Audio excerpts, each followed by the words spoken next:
What's up, everybody? This is Frank from Fam Sports in New York. And for this video, we're going to be doing our Week 3 preview for Section 1A and 1AA football.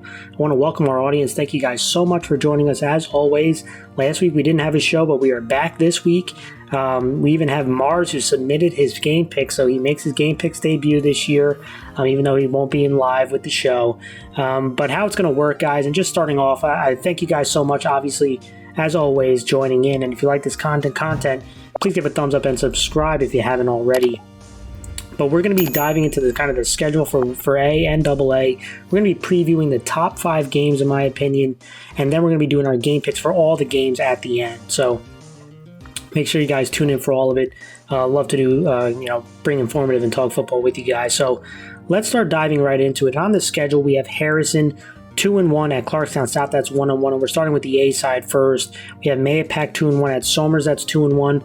Pelham 0-2 at Greeley, who's 1-2. We have John J. Cross River, who's 1-1 at Yorktown, who's 3-0.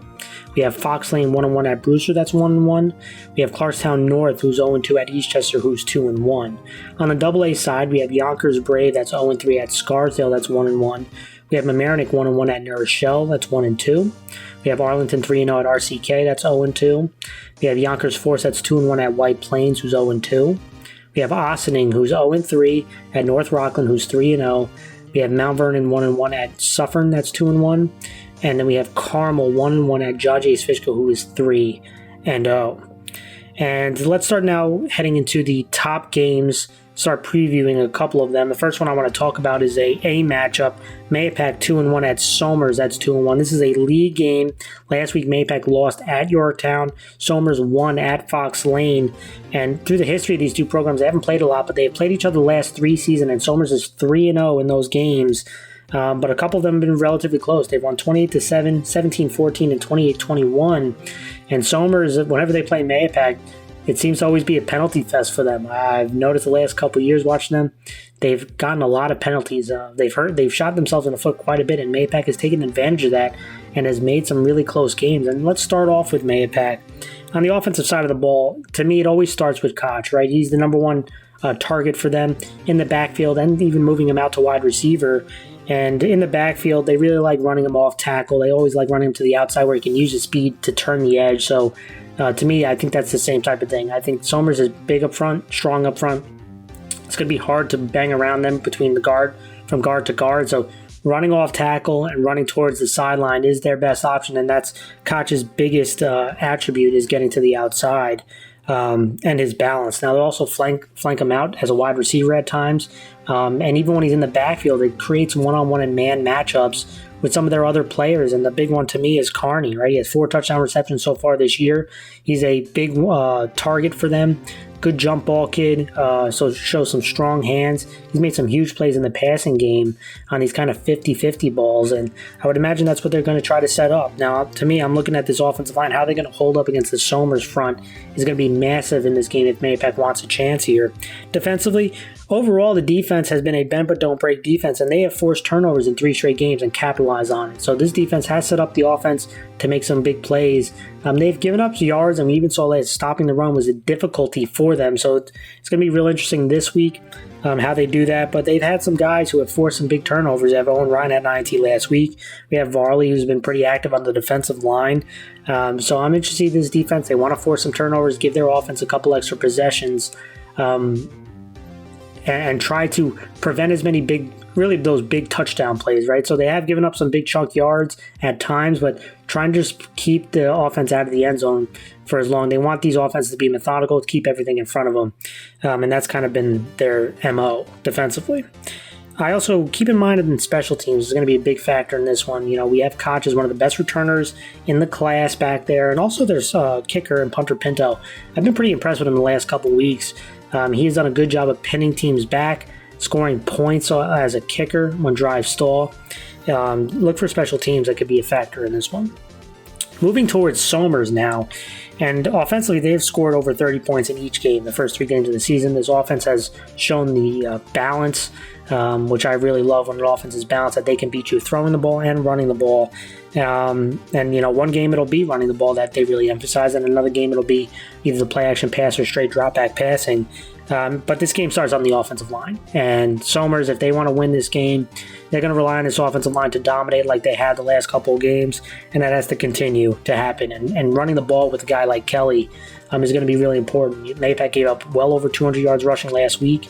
Somers, you must be thinking, hey, with our front, we can have some success running the football. But Mahopac also, they like to bring pressure, and that's with their linebackers. Sometimes they'll do a bunch of double linebacker blitzes, right? So you'll see some man coverage opportunities, and that maybe a guy like Sullivan can take advantage of. And he had 4 passing touchdowns last week, and another guy's really, and I mentioned him previously, Palazzolo has been really dynamic in the slot as a receiving threat.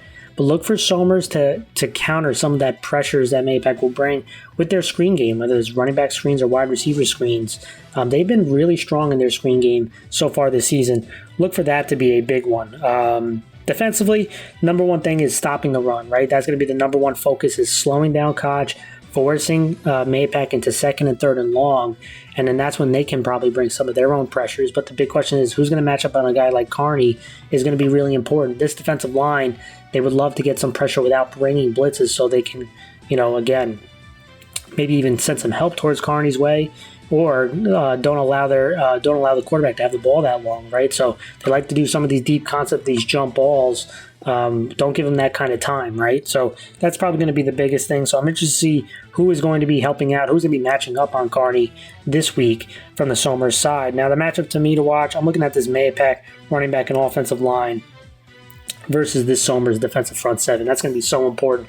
Somers wants to win this game defensively, really need to bring it, put Mahopac behind the chains, and they could start making some big plays. Let's go to the next game, and this is a double-A matchup, and it's Mamaroneck 1-1 at New Rochelle, who's 1-2. This is a non-league game. Last week, Mamaroneck won versus Austin. Neuro won versus Mount Vernon. And when you look at historically, New Rochelle is 9-1 versus Mamaroneck, but they lost last year in a very close game, 32-25. It was a very fun game to watch. Let's start on the Mamaroneck side. And offensively, again, when we talked about at the start of the season, so many missing faces, new guys have to step in, guys who graduated, and guys have to step in to fill those voids. And one of them was their quarterback in Henry Mackey. In the last 2 weeks, 2 passing touchdowns, 1 rushing touchdown. He has over 260 passing yards and 260 rushing yards. So this is a dual threat guy who's taken a lot of the burden on the offense on his shoulders.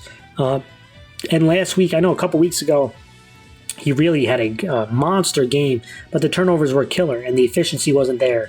But last week, he was very efficient passing the football. And a guy like Ollie Smeal was a guy who stepped up, had a receiving touchdown last week. TJ Smith, Jacobson running the football. They're having a couple guys in that backfield. But to me, where I think they have an advantage potentially is on this offensive line. And I do think they need to control the ball, keep New Rochelle's offense on the sideline, and that's running the ball with Mackey and those multiple running backs. I think those can be... I think it could be a real good formula using the veterans and the size and strength of that offensive line up front for Mamaroneck. Defensively, it's extremely important to defend the edge. I mean, New Rochelle has a lot of speed. They have one of the faster skill groups out there, and if they get to the edge, there's not many who can stop them. So it's going to be so important for these defensive ends and these linebackers and secondary players to keep everything in the tackle box. They cannot allow New Rochelle to get to the outside. Now, New Rochelle's passing game hasn't really exploded yet.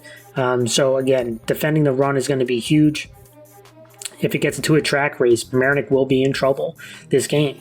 Going to New Rochelle offensively, the first 2 weeks was a real struggle offensively, trying to figure things out. Last week, something really just clicked, and it's getting out on the edge, running off tackle, running towards the edge, using kind of these off tackle runs and jet sweeps to beat the defense towards the outside. And I do think you're going to see a heavy dose of that again. And it was multiple guys. It wasn't just one guy, but multiple guys. Rostafari made a big play last week running the ball on the outside. Maple had a long touchdown run. Allen, their quarterback James, also had a rushing touchdown. You're starting to see a bunch of different people. They have those kind of athletes that are fast. So I think attacking the outside is going to be important. Internal runs might be a little bit of a struggle, but I'm interested to see if this passing game can continue to develop to create some sort of balance in their offense. Defensively, the ability, again, to stop the run is going to be extremely important. I thought, at times they've given up some big plays, including in the running game. I'm looking at these linebackers and guys like Rhett and Anderson are really going to have to step up. And this young defensive line continuing to grow. How are they going to fare against that offensive line of Mamaroneck is going to be huge. Now, they have a very fast secondary. I do think they match up pretty well in the passing game with the speed they have in the back end. But how do they defend the run? And again, preventing big plays is going to be extremely important. How does this young defensive line match up? Maybe they start loading the box a little more and leave those guys on the outside man-to-man. Interested to see how New Rochelle handles it. But the matchup I'm looking for, and I kind of mentioned it a couple times already, Mamaroneck's offensive line versus this New Rochelle defensive front seven. Going to be real interesting. That's the veteran side of Mamaroneck versus kind of like that young, and the linebackers are veterans for New Rochelle. So that's going to be the most interesting one for me. All right, guys, let's go to the next game, and this is a big rivalry game, a matchup. John Jay Cross River 1-1 at Yorktown. That is 3-0. This has been a real strong rivalry. Last week, John Jay Cross River had a bye. Yorktown won versus Mahopac, and these two teams have gone back and forth over the years. John Jay Cross River 7-6 versus Yorktown. You can see these teams have been splitting it. Last year, though, Yorktown won a thriller 34-27 last year. Which was a very fun game to watch. And let's start with John Jay Cross River. They had a bye week last week, but they were shut out the week prior. So interested to see how this offense rebounds this year. And again, against Yorktown, you're going to face a very aggressive defense. They really like to bring their linebackers. You'll see at times they'll bring the two linebackers into the A-gap, kind of to confuse the offensive lineman. Maybe one of them bail, maybe they both come, maybe only one comes, right? So trying to create some confusion, showing those double A-gap blitzes. The number one thing, though, is not to turn the ball over. Yorktown really feeds on forcing turnovers, even though they didn't have it last year. You got to be able to use your hot reads, know where to go with the football, know where your safety outlets are in this offense, especially throwing the ball as much as they. So the quarterback, Machado, is going to be key in this one, recognizing where the pressures are coming and not turning the ball over. And you will get some man coverage. So does a guy like Mac Release, the wide receiver, can he make a big play? Can some of these running backs like Duva and Whirl get to the outside, right? So they like to bring a lot of pressure. The stunt might come from the outside. The stunt might come from the A-gap. Where can you break contain here? Maybe some flare routes by these running backs to beat the blitz. Maybe some hot routes. Again, getting the ball out of your hands quickly and efficiently is going to be so important for this offense. Got to be able to catch them on stunts. Defensively, listen, this defense is undersized, but what they rely on is their speed and being very aggressive. It's not again, they probably struggle with the bigger units. How are they going to handle the rush attack of Yorktown, which shows they have some size and strength and will run downhill at times. And I thought a guy like Nick Russo as an outside linebacker had a really strong game last game that they had, and had a couple big negative plays in the backfield. But him, along with some of these linebackers and defensive linemen, how are they going to hold up against the size of Yorktown? And I do think Yorktown is really going to test their strength by trying to run downhill. I mean, they ran for over 200 yards last week. Looked to be interesting again. If they can get Yorktown behind the chains, pass defense, I do think their secondary, which again is not very big, but they do have some speed and do they have athleticism and can match up with some of these receivers that Yorktown has. Mac Release had an INT this year. Savastano had a pick six. You know about Arfige at the defensive back. So these guys have defensive backs who can move and make plays. The question is, can they hold up against power running football teams? And that's going to be up to that front seven to handle that. Moving now to Yorktown. And listen, last week was a huge victory. They faced a lot of adversity, but again, you want to see this team continue to improve, and that's avoiding really bad penalties. They had some massive penalties, had some fourth down conversions that were there that they couldn't execute, some drops. They had a turnover last week. So again, there's some things to clean up, but you really got to be impressed with this offense to show the ability that they can beat you more than one way. And that's either throwing the football with Gonzalez or running the football with Del Vecchio. And it all starts up front with this offensive line. They're going to have a size advantage against Cross River. Can they dominate up front is going to be the real important thing. Del Vecchio, 180 yards rushing last week. He was sensational, especially in the second half, really churning out yards and getting really important first downs for the offense. Gonzalez, he also made some impressive throws. I know he had that turnover. I know there was a missed post, but for the most part, he was also pretty efficient. And these wide receivers, they got weapons. Costello, you have Constantine, another guy who's kind of like that hybrid running back wide receiver. You have Price, another guy. They have multiple guys who can make plays for this offense. And again, continuing to show that don't let penalties hurt you, don't let drops hurt you, continue to grow on offense. I do think they have the ability to run the ball, which will open things up one-on-one in the passing game. Defensively, I mentioned it previously, this is a very aggressive defense. I mean, they really they'll rely on a lot of man coverage because they want to bring the stunts, they want to bring the pressure. They don't just want to sit back. They have a very, again, not huge guys, but they have fast guys and aggressive guys. And that's what they want to take advantage of. You guys have Ryan Vogel, who was super active last week, he had 10 tackles. You got Ferrone, who was also very active last week. And then in the secondary, when you know Cross River wants to get out on the edge, they want to throw the football. Weisman was huge for this team last week on defense. Can he make some more plays this upcoming week? And when I look at the matchup, these Georgetown wide receivers, a bunch of talented guys. I know I only mentioned a couple, but they have like 3 or 4 who can make plays for you versus this John Jay Cross River secondary, which it might be the best part of their defense. They're very athletic back there. Going to be a fun matchup to watch between those two groups. All right, 2 more games to break down. Next up is a huge double-A matchup, and that is Carmel 1-1 at John Jay East Fishkill. That's 2-1. This is a huge league game. Now, John Jay East Fishkill overall is 10-6 versus Carmel, but they have lost the last 2 meetings. Carmel's won the last 2 meetings by a combined score of 71-7, right? So it's really been dominant the last 2 meetings between the two groups. And let's start with Carmel. They're coming off a blowout loss versus Arlington. The first thing that you want to look at is health, right? They were missing, coming into the game, they're already missing Smith for the year. They were without Risley. They were without Santiago. So, again, not even talking about the coaching aspect of it, they were missing some big-time players for them. So, interested to see how they come back this week. But when I look at the offensive side, I do think they're going to have a size advantage in this game. I think they're bigger than John Jay East Fishkill. They have a lot of strength up front, including some of their fullbacks. I think they can run the ball against them, and I think running the ball with guys like Werlau, Vernables, who had 2 touchdowns last week, I think you see a lot of some of the heavy formations in this one and try to run and control the ball versus John Jay East Fishkill. I think it makes a lot of sense. And then that's when the play action and those deep shots downfield with Nunez is going to open up. And Nunez impressed me.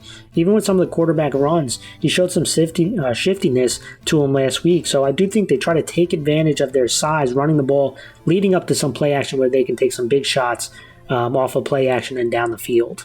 Defensively, it was bad. I talked about this on the recap. I know they were missing a couple players, but you give up 600 yards and 55 points. And I know 40-something of it was when the starters were in and the others were the backups, but that's ugly, right? And there's no other way around it. And I want to see this group rebound and step up, and I think they will. They have veteran coaching staff. I think you're going to see these players play with some pride this week. But they're playing against another very talented quarterback. So this secondary has to be a lot sharper than what it was last week. And I know, again, John East Fishkill has some speedy wide receivers. They're not huge, but they are fast. And the quarterback is very talented. So I know Carmel wants to bring the outside pressures. That's what they're kind of built on, the smokes from the outside. But you got to be able to take the correct angles.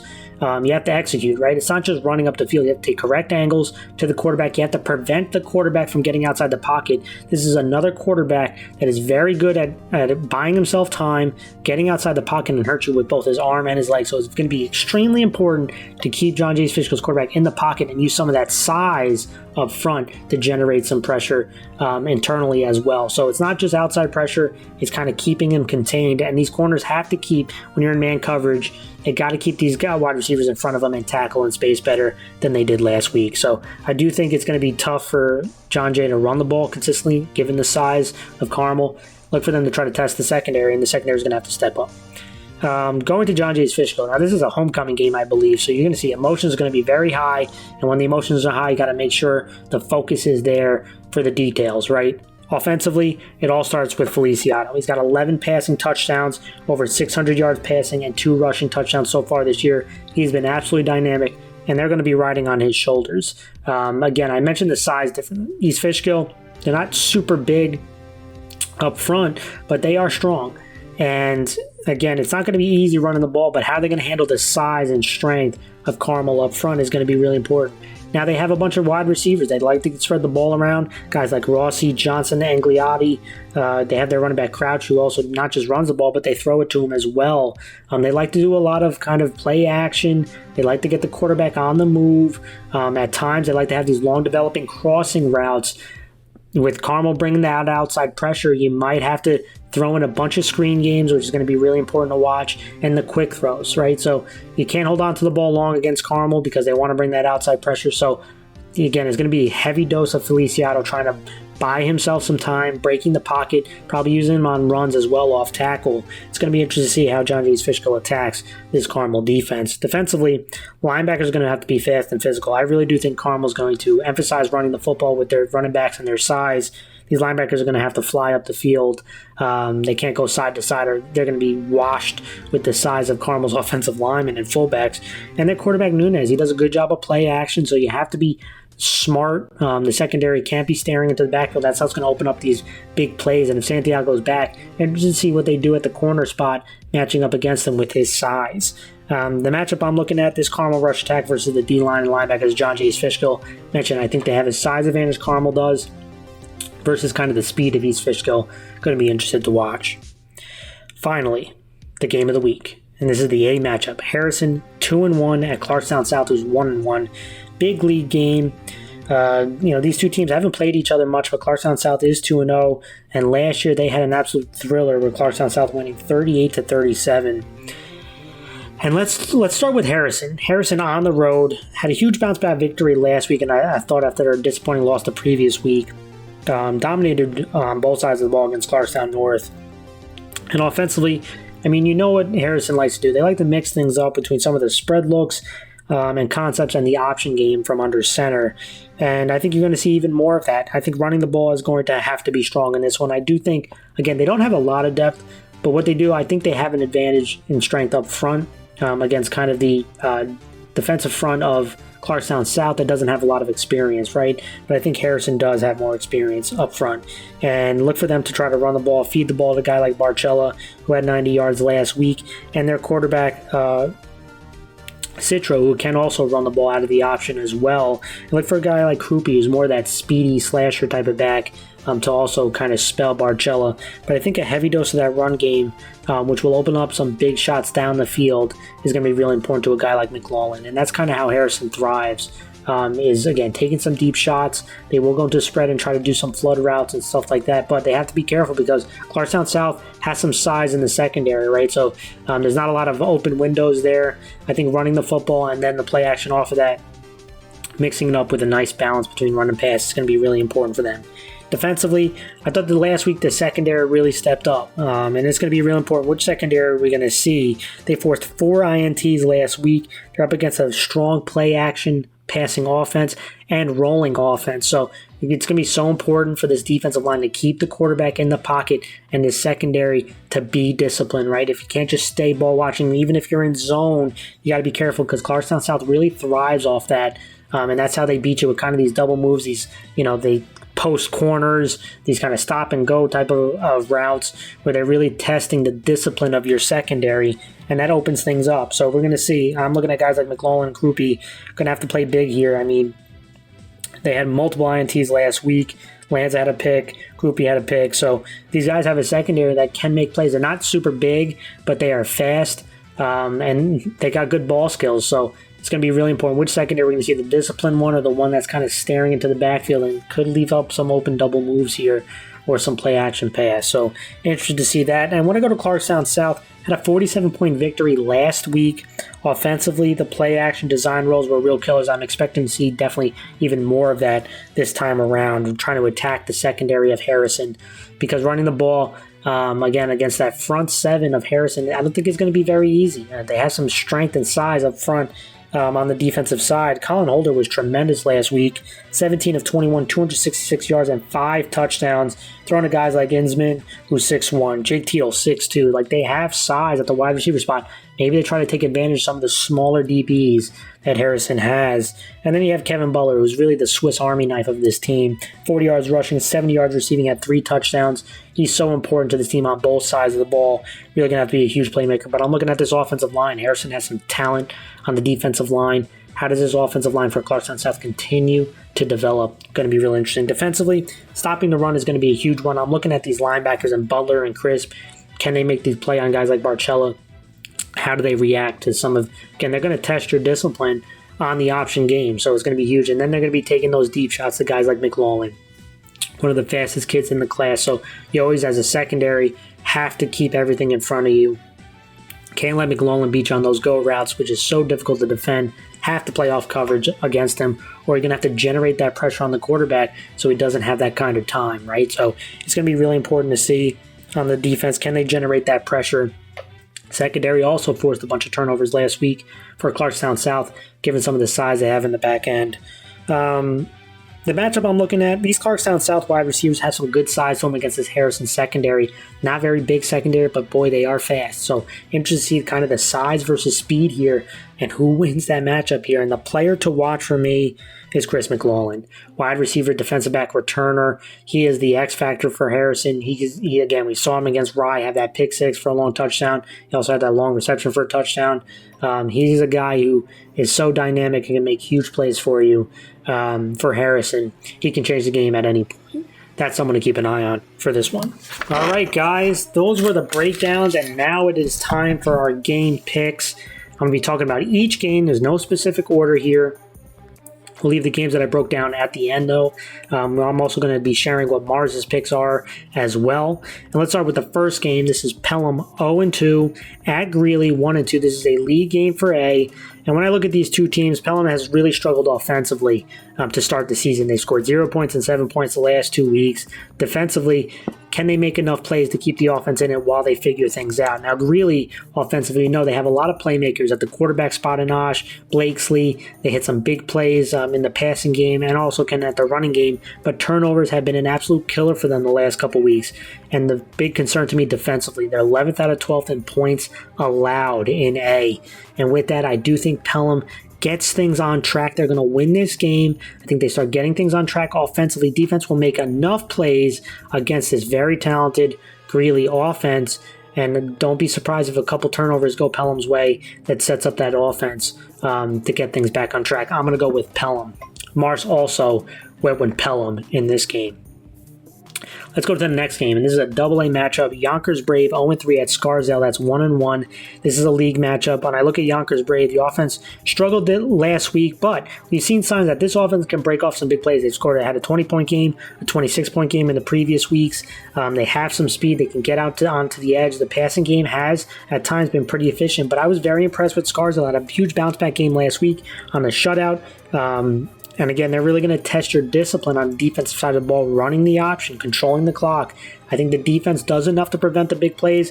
Scarsdale is going to win this one against Yonkers Brave. Mars also picks Scarsdale in this game. This is probably one of the more interesting matchups this week. It is an A matchup. Fox Lane 1-1 at Brewster, who's 1-1 in a league matchup.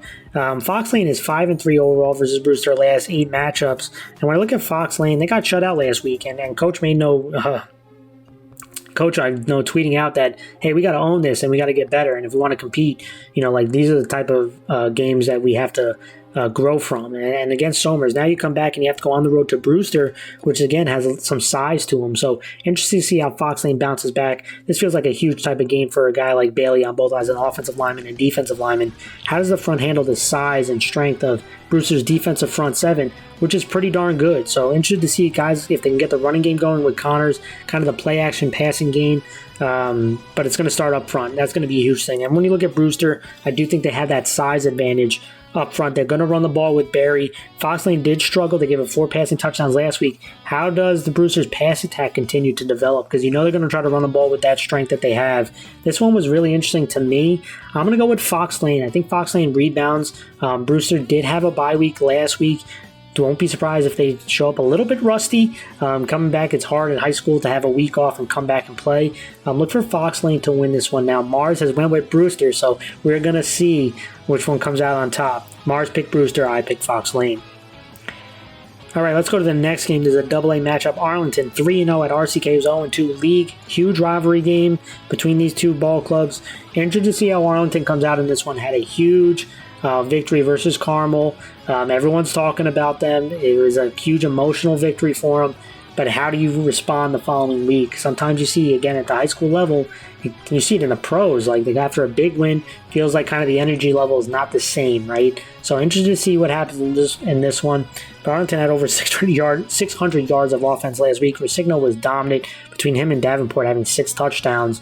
Really set the tone. And they could set the tone again up front, right? Running the football between these guys in the play action pass and quick game out of it. But don't be surprised if this game is a little bit tight early on and then Arlington pulls away. I picked Arlington in this one against RCK.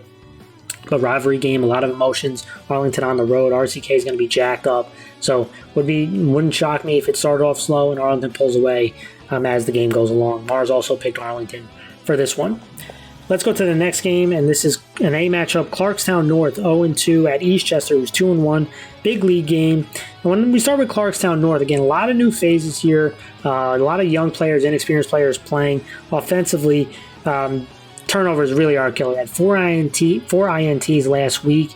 It's going to be tough to win when you turn the ball over that much. So you definitely have to protect the ball better. And defensively, this is the 12th defense out of 12 in points allowed so far at the start of the season, the first 2 weeks. So again, the defense is put in a bind with the amount of turnovers, but they're giving up way too many big plays.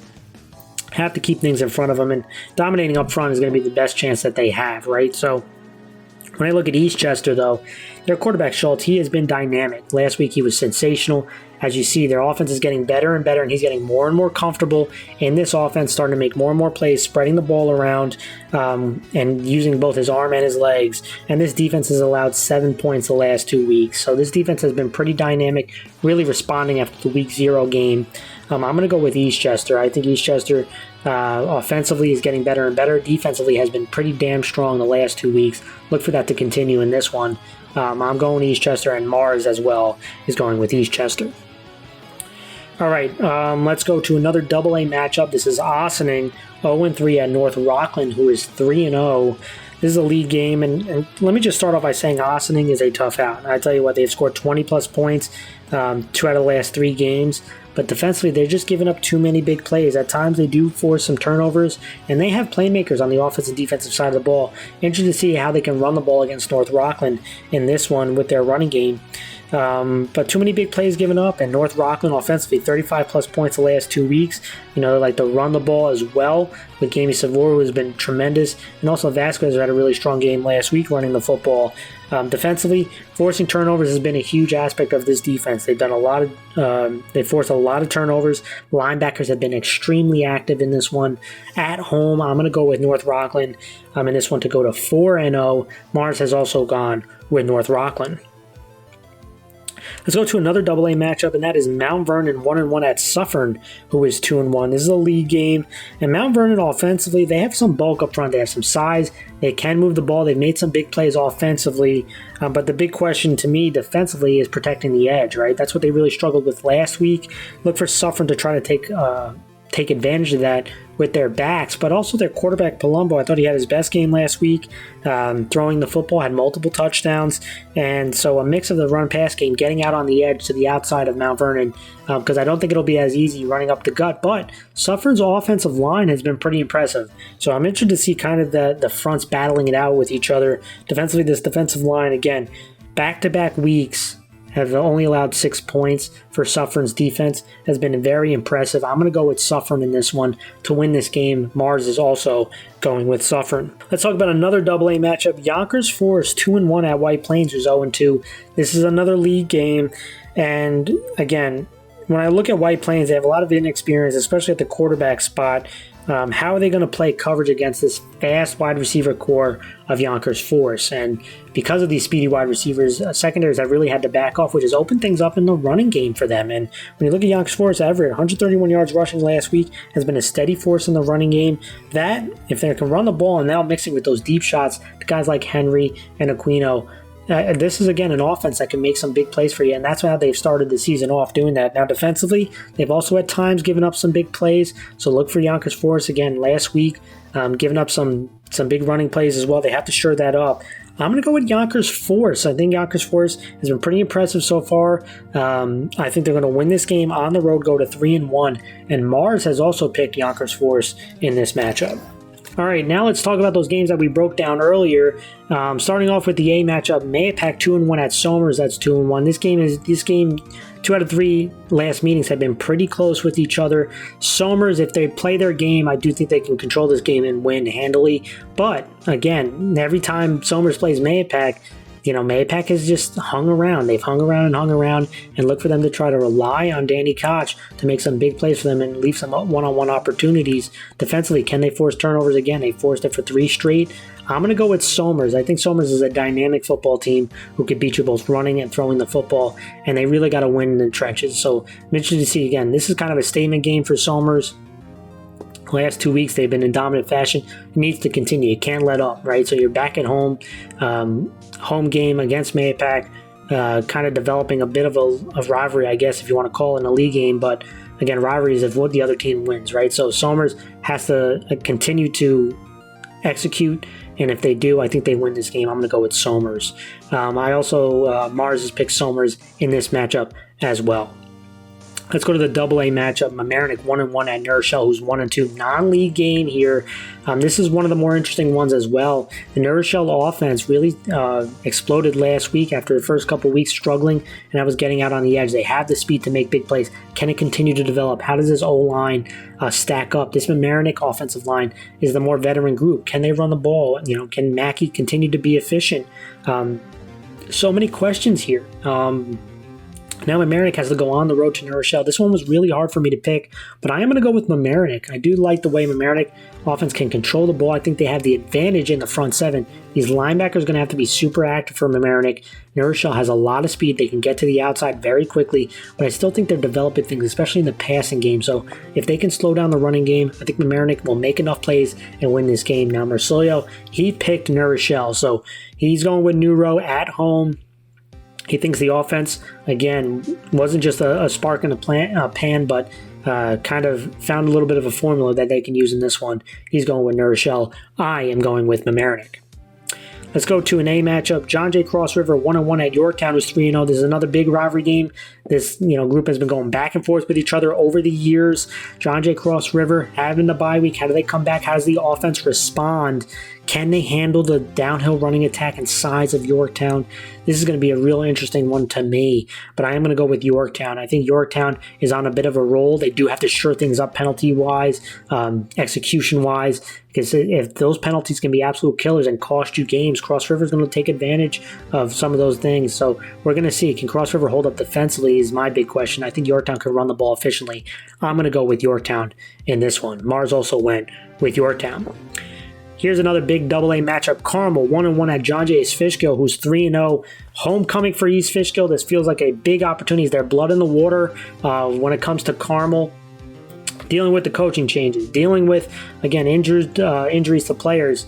And now, again, this is a tough one for me, because I do think Carmel, with the veteran coaching staff and potentially returning some starters, big-time players for them in Risley and Santiago, I think they're going to respond. I think they got embarrassed last week, especially defensively. I think they have a size advantage. They're going to show the ability to run the ball. John Jay East Fishkill has speed to them, especially at the skill position, and their quarterback Feliciano has been absolutely dynamic. And they could take advantage of this secondary who was struggling last week. So if they don't get home on these stunts to the outside, Feliciano can make some big plays in the passing game that can really devastate you. And also him running the ball off tackle. I mean, they're probably looking at the Arlington formula of the quick game, running underneath the smokes, breaking outside, getting the quarterback out on the edge as a good formula that they can duplicate. And I think they can at times. But I do think Carmel, defensively, you're going to see an intensity bring up. I'm going to go with Carmel. I think Carmel responds. I think the coaching staff was a veteran coaching staff. Will get these young men on track? This is a veteran group as well. I think this is going to be a very close game. I mentioned there was a huge discrepancy. It was like 71-7 the last two meetings. Score the combined margin the last two meetings between these two clubs that Carmel's won. It will not be that in this one. I think this is going to be a very close game. I think Carmel wins at the end against John Jay. Now Mars, he went with John Jay. He went with the home team, the homecoming team. And he thinks this is a year that, and me too, I think John Jay East Fishkill is going to be a very strong club. But I do think don't disregard when a team gets embarrassed with a veteran coaching staff coming back the following week ready to go. So Mars goes John Jay. I'm going Carmel. All right, the game of the week, guys. We have Harrison 2-1 at Clarkstown South. That's 1-1, and this is another very difficult game to pick. And looking at these two clubs, when I look at Harrison, their front 11, or their 11 starters, guys who play multiple spots, have to play on special teams, don't have a lot of depth, but boy, they are super talented, and they responded very well last week. In Clarkstown South, you're seeing some of these new faces. We know about guys like Bolton. We know about guys like Holder. But some of these other guys now you're starting to see make some big-time plays for them, and you saw that last week, dominant on both sides of the ball. I think these two teams are evenly matched. I think Clarkstown South has the depth that beats out Harrison, but Harrison has those playmakers that are real X-factors that are probably some of the top players in this class at times. So interested to see who wins this. It was tough for me to pick, but I'm going with Clarkstown South at home when it's even.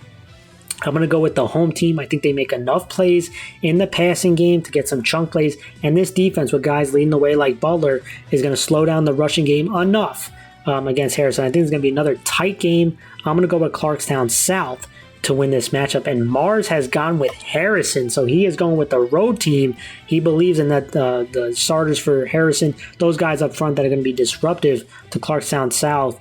And McLaurin's going to make a couple big-time plays. He is going with Harrison. All right, guys, that was the show. Thank you guys so much for tuning in and watching. Again, if you haven't done so, hit that thumbs up and subscribe. Thank you guys so much. Good luck to the teams this weekend, and we'll see you all very soon.